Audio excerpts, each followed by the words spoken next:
ഈ മാവ് കോട്ടൂർ കോണം എന്ന് പറഞ്ഞ മാവിൻ്റെ വലിയ തൈയാണ്. ഇത് നമ്മളെടുത്ത് ആണെന്നുണ്ടെങ്കിൽ നമുക്ക് അയച്ചു തരാൻ പറ്റും. വലിയ പൂവിടാറായി തുടങ്ങിയ ഏകദേശം ഒരു 6 അടി പൊക്കമുള്ള തൈയാണ്. ഇത് നമ്മളെടുത്ത് ഇപ്പോൾ സ്റ്റോക്ക് ഉണ്ട്. ഇതിൻ്റെ ചെറിയ തൈകളും നമ്മളെടുത്ത് വാങ്ങിയിട്ടുണ്ട്.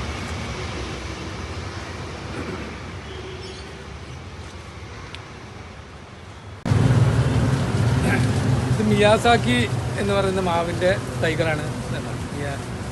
Miyazaki mango. ഇതിൻ്റെ ചെറിയ തൈകളാണ്. വലിയ തൈകൾ നമ്മളെടുത്തിപ്പോൾ സ്റ്റോക്കില്ല, ചെറിയ തൈകളാണ്.